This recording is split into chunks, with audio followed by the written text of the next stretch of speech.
Welcome to another episode of That Crazy Triangle Guy. Here we are looking at Bitcoin US dollar index on the hourly time frame. We are way down here. Now, yesterday we did a little experiment to see. We were testing out our lines, and we wanted to see if at the end of the day, right here, 1900 hour mark, the 1900 hour. We closed right here at 62,996, 63,000, let's say.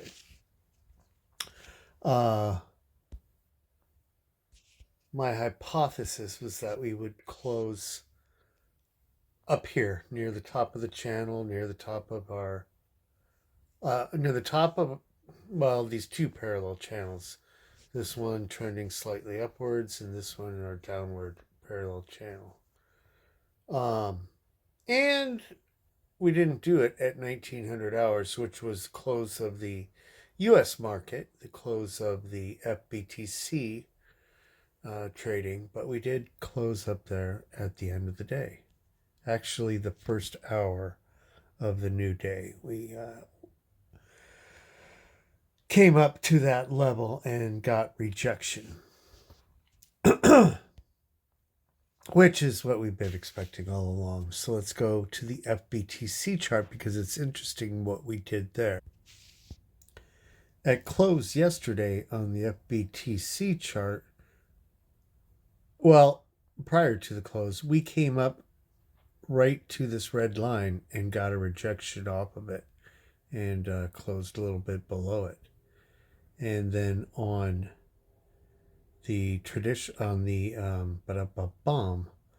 the crypto market, which continued to trade, we continued on upwards and got a rejection off of this downward sloping parallel channel at the beginning of the new day. And currently, that's where the pre-orders are for FBTC today. So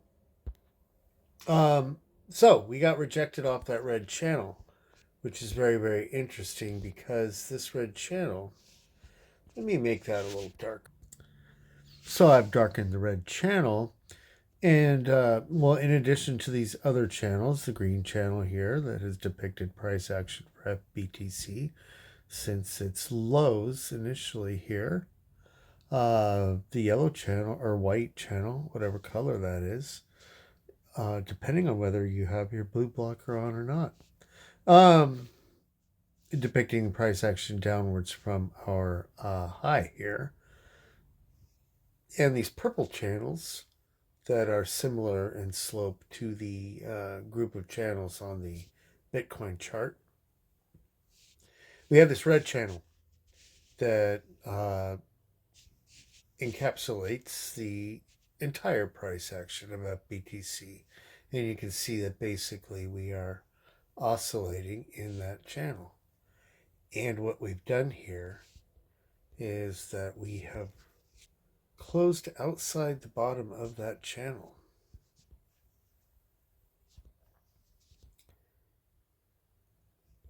Which we did here as well. So it's not like a death sentence or anything. And this channel, well, we do have a point of contact there on the 17th of April. And these other points of contact back here, as well as this one here, before we did fall out of it this day. And we have the points of contact up here. As far as the center line, we do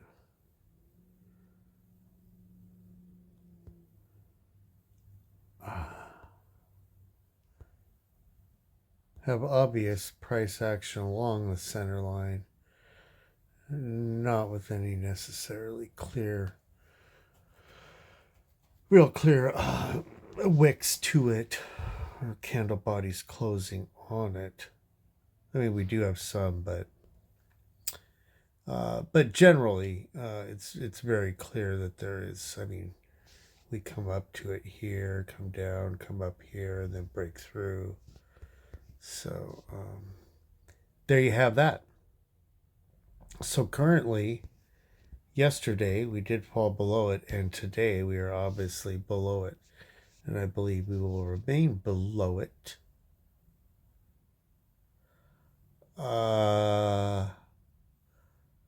At least today and tomorrow, and then possibly on Thursday or Friday. Well, whatever day we do break back up into it would be an indication of that we've hit our lows here, and that we are then going to continue onwards and upwards in the channel up here. My screen is blacked out right there, so let's see where we. Well, you know what? Let's take a measured move back up to the top of the channel. And let's measure from where we are at currently with price action. Right there, back to the center line of the channel is about a 30% move, and back up to the top of the channel it's a 62% move.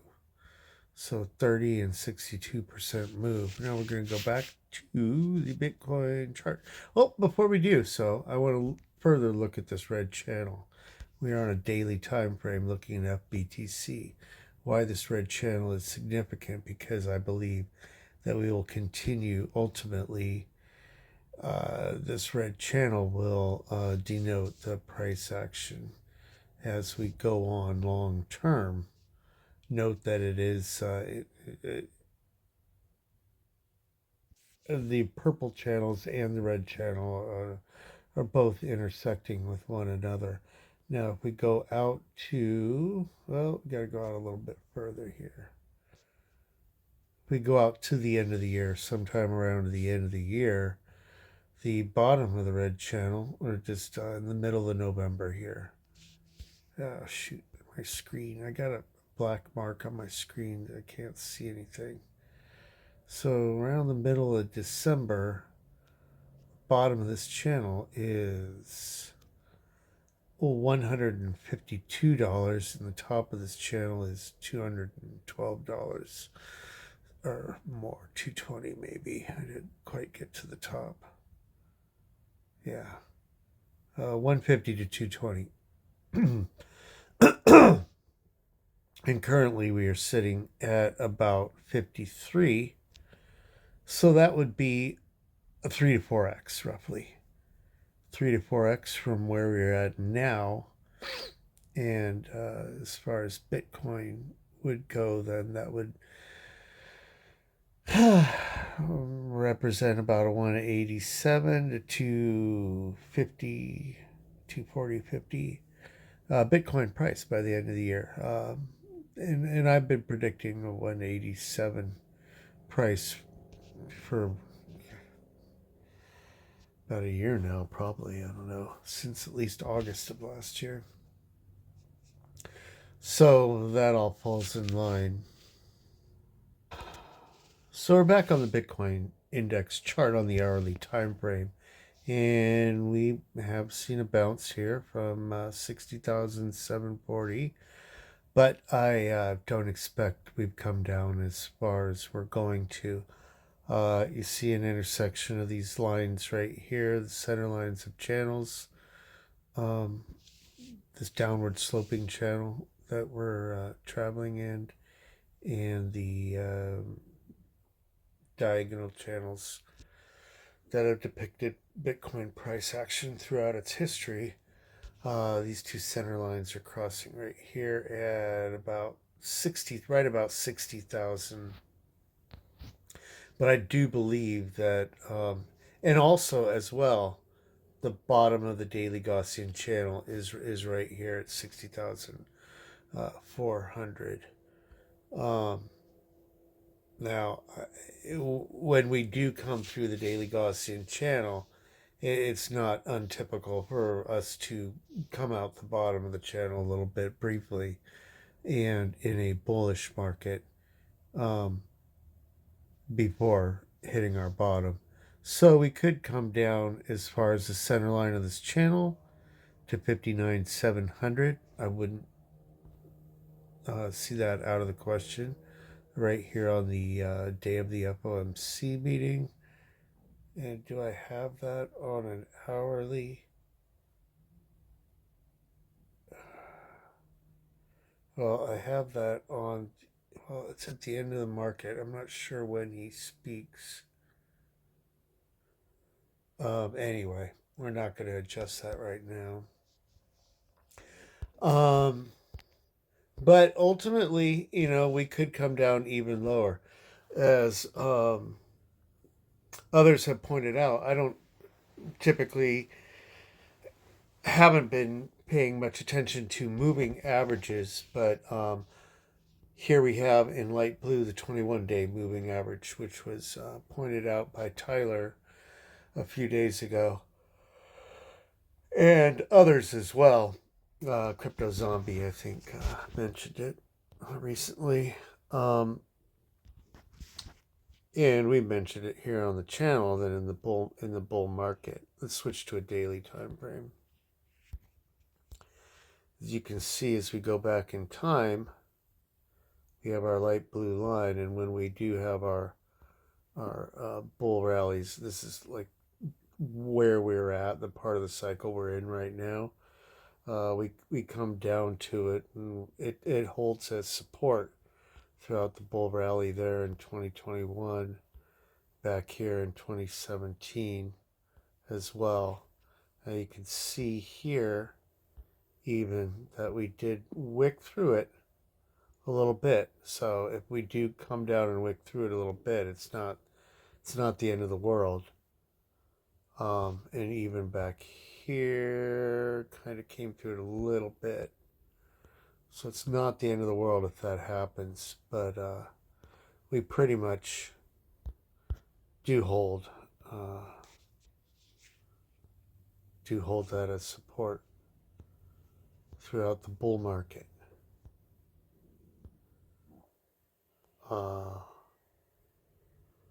Which arguably can be said started back here in October 2023.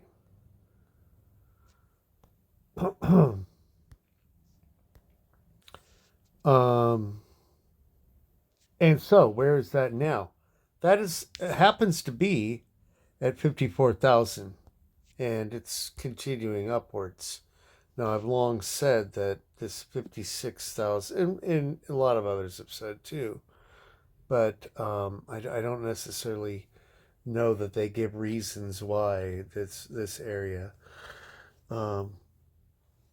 why they see us coming down to this area. But clearly, in my chart, it's because these lines, it's the intersection of these lines right here, lines that have acted as support back here and back here, and the center line here. I mean, all these lines represent support. Look at that wick right down to the line and a bounce. So these are clear lines of support and resistance that we travel in and break through. See, once we break through, we held that and held it as support. These are very, very well-defined lines of support and resistance. And that's where this is right here. That's at 55,900 on the day of the FOMC tomorrow. And it is also at the bottom of this parallel channel that we come down to. So I definitely think that it's very possible we come all the way down to there. And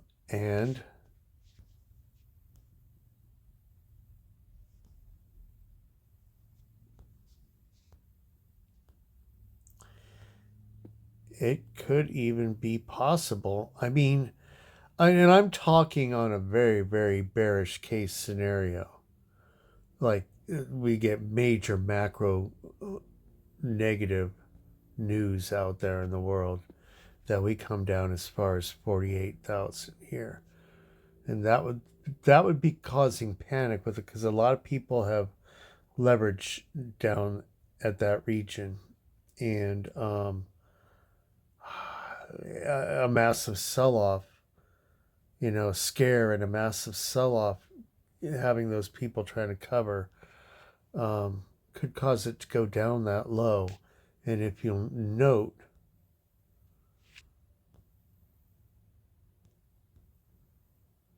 at the $48,000-ish region is kind of where we have this support right here horizontally. And so it's got a little bit of support and resistance going on right here on a horizontal time frame, as well as diagonal support over here. So and you can see it if I zoom out a little bit. If I put my cursor right there on that line, you can see where the horizontal support and the diagonal support intersect. So would it be out of the question that we come all the way down there on an ultimate capitulation wick scare before our massive bull run upwards? No, that would not be out of the question. And that's why my leverage, my liquidation area, it's way down here. Way down here somewhere. So I'm playing it very, very safe until all this is over with. Although I think it's probably pretty safe all the way up here, as long as nothing crazy happens. I do think that we'll probably see a bottom in this region right here around 55-ish something, if we do come down that far, because it may stop here at the bottom of the daily Gaussian channel or slightly below it, because I've seen so much getting bought up right here in this area. And you can see we got a line of support there around $61,000, where we really don't have candle bodies closing before there, and we have a lot of wicks down to that area, and they all get bought up between 61,000 and 60. I'm in my dark zone again where I can't see. 61,000 and like 63,000. So there's a lot of Bitcoins being bought up in this region. So we'll just have to wait and see what happens, what Jerome Powell has to say tomorrow. And so all this is playing out exactly as we've been predicting. That's why I haven't been doing a lot of videos. We're just going sideways. We're coming into the daily Gaussian channel here. It's all very, very routine. As far as consolidation after, having major rallies upwards. And typically we come down to the Gaussian channel near the bottom of it. You can tell we've been trading, we've found some support along the mean band, but ultimately we do come down lower to the bottom of the channel, maybe slightly wick outwards, and then bounce and see a big move upwards. Now, when do we see that? Because a lot of times too, we can come up here, trade around the mean band, get a rejection off the top, come back down before ultimately breaking back out of the Gaussian channel. And we do have this yellow vertical line here, which is the next CPI data release. So I expect we don't get out of this region, which the top of the channel is up around $70,000. I expect we stay in this region over the next couple of weeks. Depending on what Jerome says tomorrow, and what the markets anticipate for these numbers as we approach this date, and ultimately when we do get those numbers. And then note too that our next FOMC meeting and CPI data release are both on the same day, and that is June 12th. And that's when we really see things move. And as we zoom out, well, we'll go over our triangle a little bit later, but we are consolidating in this triangular region here. We are at the bottom part of the triangle, but we will come up here and then ultimately break out from here and start our parabolic bull rally right in June, possibly July. I think mid-June we should be well on our way upwards. All right, like, subscribe, see you next time.